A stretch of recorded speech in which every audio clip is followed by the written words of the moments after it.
Olá, neste vídeo nós vamos falar sobre diagrama de classes, visão de projeto. Na verdade, esse vai ser o primeiro de um conjunto de vídeos onde a gente vai falar desse tipo de diagrama. Nesse vídeo a gente vai abordar a criação de classes, como a gente representa as classes. No próximo a gente vai abordar as associações. No outro, a gente vai abordar interfaces e pacotes. Tudo bem? Então, vamos começar. Quando a gente estudou engenharia de requisitos, a gente viu que um dos artefatos produzidos na fase de engenharia de requisitos é o diagrama de classes conceituais, também chamado de modelo de domínio, ou modelo de classes de domínio, ou diagrama de classes de análise. Tá? Aqui a gente tem um exemplo de um diagrama desse tipo. O que a gente tem aqui? A gente tem aqui as classes representadas pelos retângulos, as associações representadas por essas linhas. As associações têm nomes e tem uma setinha que indica apenas o sentido da leitura, tá? Dessas associações. Temos a multiplicidade, né? Algumas associações que são um para um, outras associações que são um para muitos, tá? Além disso, a gente tem os atributos sem o tipo, então a gente tem apenas o nome dos atributos. Esse diagrama, ele é concebido, né, criado na fase de engenharia de requisitos através das especificações de caso de uso, além de outros documentos. Então, a gente já viu isso, a gente já fez exercícios, a gente trabalhou isso na disciplina de engenharia de requisitos, tá? Quem quiser pode dar uma olhada no livro, quem quiser pode dar uma olhada nos slides que a gente pode disponibilizar, só para revisar. A questão agora é o seguinte, a gente vai trabalhar esse diagrama de classes conceituais para chegar no diagrama de classe visão de projeto. Tá? Vocês lembram como esse diagrama era construído? Então, ele era construído usando as especificações de caso de uso, além de outros documentos. Mas a gente usava algumas técnicas como lista de categorias de classes conceituais, ou seja, uma lista de categorias de classe, você ia lendo aquela lista com o pensamento no diagrama, na especificação do caso de uso, e identificando os conceitos, tá?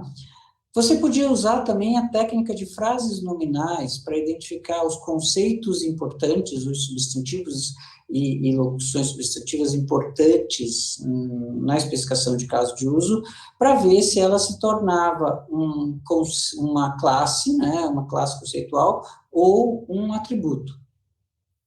Além disso, a gente tinha uma lista de categorias de associações. Essa lista vai ajudar a gente a encontrar as associações interessantes que a gente deve representar no diagrama. Tá? Então, a gente identifica os conceitos, né, lista de classes conceituais, lista de categorias de conceitos, de categorias de classes conceituais.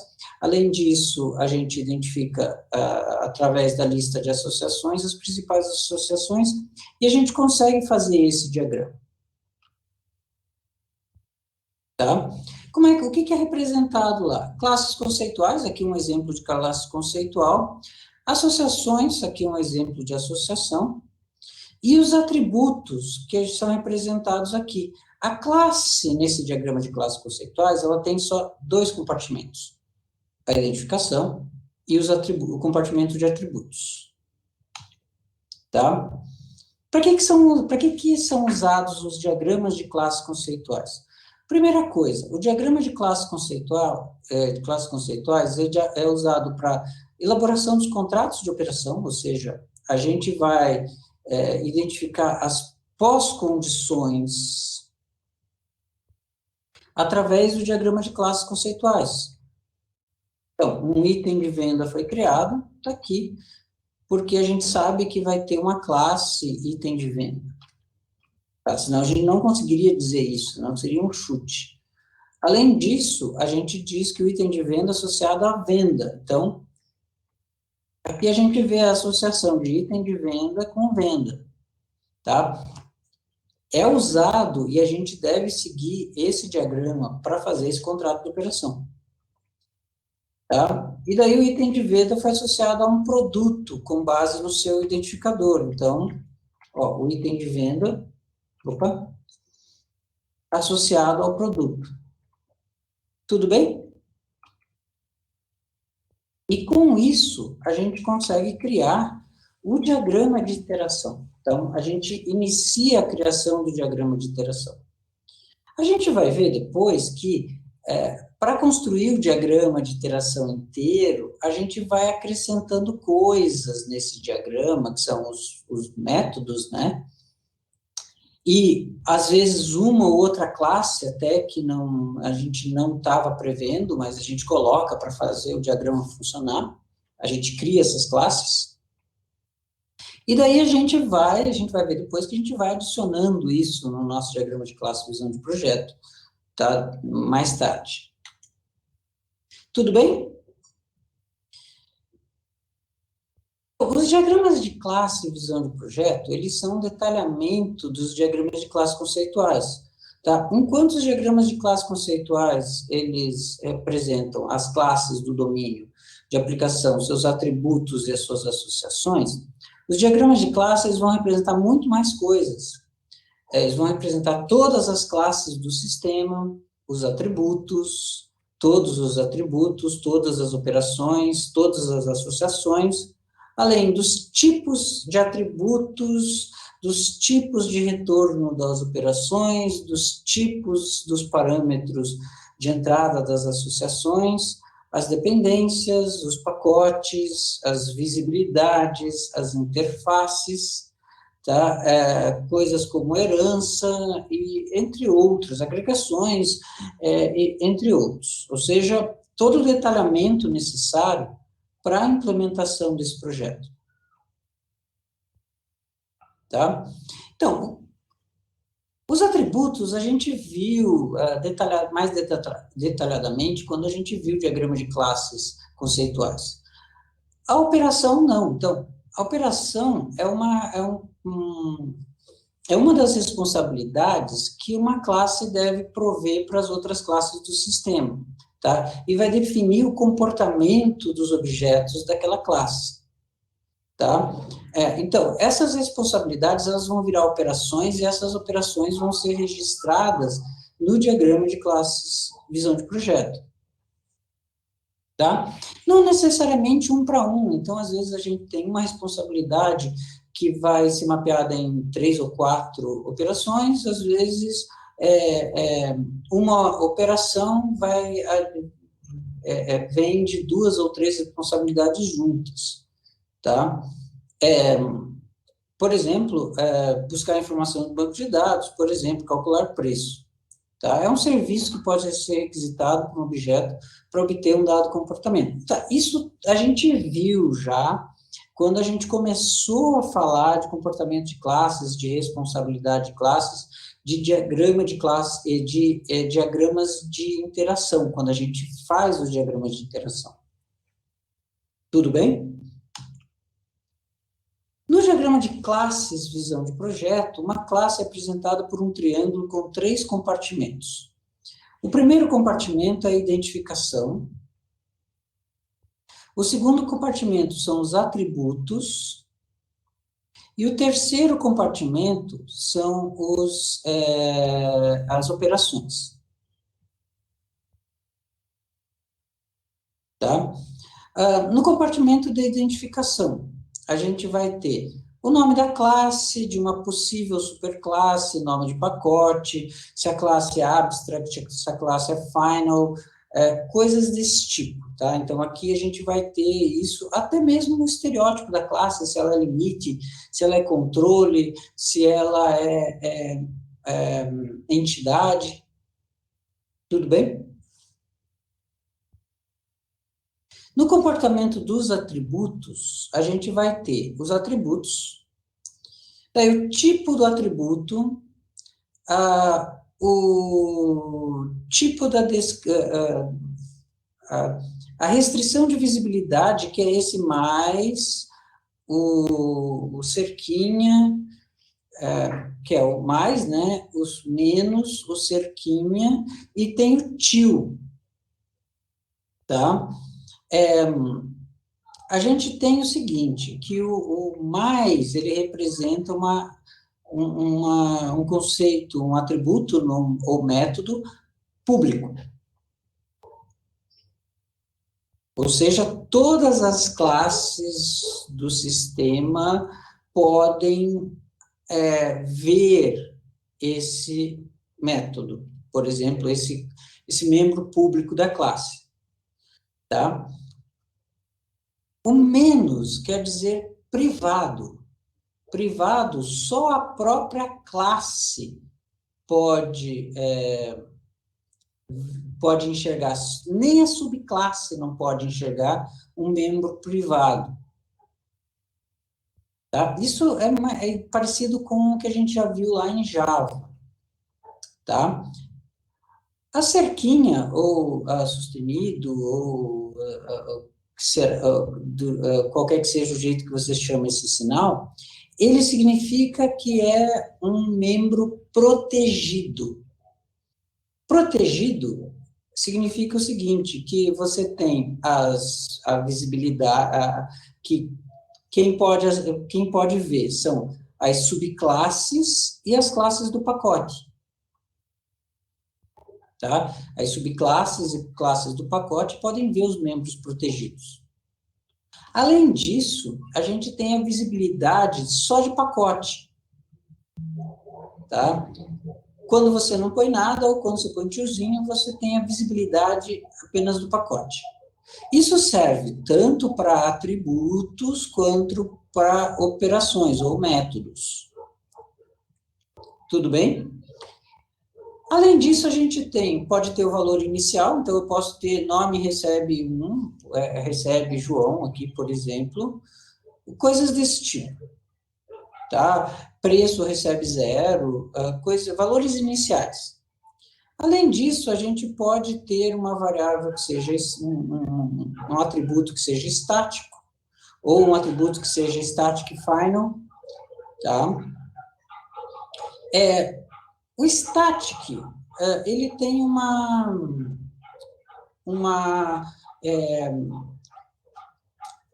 ele tem uma função também de ser, como é que eu vou dizer? De ser, de delimitar escopos diferentes para um atributo ou para um membro.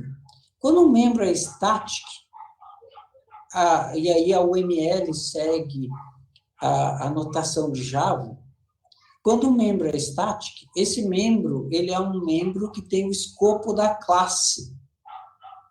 Então, ele não é como é que eu vou dizer? Ele não é obtido através do objeto, mas ele está intimamente relacionado com a classe. Então, ele não tem os valores da instância, ele tem os valores daquela classe. Então, uma classe, se eu tiver, por exemplo, uma variável estática aqui, do tipo número de instâncias, essa variável vai ser uma variável da classe, e não de um objeto qualquer instanciado dessa classe produto. Tudo bem? E a notação para static, aqui a gente tem um exemplo na operação, que é o static, ele é sublinhado. Além de estar escrito static, ele é sublinhado. Entenderam? Tá, acho que, por enquanto, não tem nenhuma novidade, na verdade, desde que você já tenha estudado alguma linguagem de programação orientada a objetos. Todas elas usam esse tipo de notação, esse tipo de características que a gente acabou vendo. No compartimento da operação, que é esse de baixo aqui, a gente tem as operações, né? Tipo de retorno da operação que tem aqui. A restrição de visibilidade, que é a mesma dos atributos, tá? É a mesma notação dos atributos. A lista de parâmetros da operação, é como se fosse uma lista de parâmetros de função. Os tipos dos parâmetros, e se a operação é static, final, abstract, o que for. Tá? Lembrando que o static é uma operação que é do escopo da classe, o final é uma operação que não pode ser sobrescrita, e o abstract, ele representa uma operação que deve ser sobrescrita. Não sei se vocês lembram disso de Java, mas funciona do mesmo jeito. Tá? Então, só lembrando, identificação, nome da classe, nome da superclasse, nome do pacote, se a classe é abstract, se a classe é final, se a classe tem um estereótipo, alguma coisa assim. Compartimento de atributos, é o segundo compartimento. A gente tem os atributos, o tipo do atributo, restrição de visibilidade, se é public, se é private, se é protected, ou se é a restrição de pacote, a visibilidade de pacote. Valor inicial, e se o atributo é estático. Tudo bem? Daí a gente tem, no compartimento das operações, que é o terceiro, a gente vai ter a operação, o tipo de retorno, a restrição de visibilidade, igual a dos atributos, tá? A lista de parâmetros da operação, os tipos dos parâmetros, se a operação é estática, se é final, se é abstract, tá? Uma coisa importante para vocês é o seguinte, atributos quase sempre ou privados ou protegidos, tá? De preferência, todos privados. Operações, provavelmente elas vão ser todas públicas. Às vezes a gente tem uma operação protegida, às vezes a gente tem uma operação privada, tá? Mas na sua maioria elas são públicas. Tudo bem? Então, no diagrama de classes do projeto devem ser determinados os tipos e a visibilidade dos atributos. Então, o que a gente vai fazer é determinar todas essas características dos atributos, tipo, visibilidade, valor inicial, se é static, se não é, se é uma constante, um static final, coisas desse tipo, tá? As operações, elas são determinadas usando-se os diagramas de interação, tá? Vocês lembram que nos diagramas de interação a gente definiu as mensagens juntamente com os objetos que vão receber aquelas mensagens e quais classes são. Pois é, esse envio de mensagens com os atributos, com os retornos, isso vai ajudar a gente a criar as operações no diagrama de classes visão de projeto. Vejam aqui, por exemplo, a mensagem entrar item, ela é colocada aqui na classe TPV. Então, a mensagem chega no objeto da classe TPV, ela tem que ter um método da classe que recebe a mensagem para responder essa mensagem. Então, aqui, a mensagem entrar item na classe TPV veio para cá, entrar item ID, que é uma string, e o QTD, que é um int, e não retorna nada. Tá? A mensagem buscar produto com o ID para o objeto da classe loja vai criar um método na classe loja que chama buscar produto ID string, tá? Que retorna um produto. Aqui a gente tem uma outra mensagem busca produto para a classe catálogo do produto. E aqui também é criado um método nessa classe catálogo de produto para responder a essa mensagem que é enviada. Na classe venda, ela recebe uma mensagem chamada entrar item. E aqui tem o entrar item na classe venda.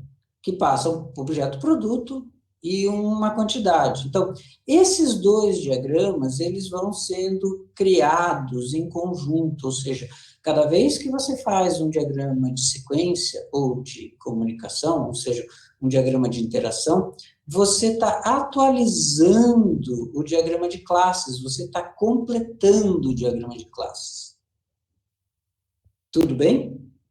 Claro que vão ter mais coisas que vocês vão colocar no diagrama de classes que não dependem dos diagramas de interação, mas eles ajudam a criar as operações. Ou seja, você fazendo o diagrama de sequência tranquilamente, com exatidão, você vai ter no diagrama de classes todas as operações que são necessárias.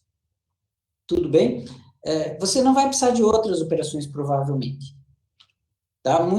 Em algum caso, assim, você vai precisar criar na mão uma operação. Senão, a maioria delas vai ser criada pelos diagramas de interação e daí preenchidas nos diagramas de classe. Se for feito usando uma ferramenta case, ela já faz isso automaticamente. Tá? Ela só te pede algumas informações e você cria automaticamente isso e já relaciona os dois diagramas e deixa eles bem relacionados. Tudo bem? Então, hoje, nesse vídeo, a gente viu a anotação de classes, do diagrama de classes, visão de projeto, ou seja, todos os detalhes que vão ser colocados num diagrama, na anotação da classe.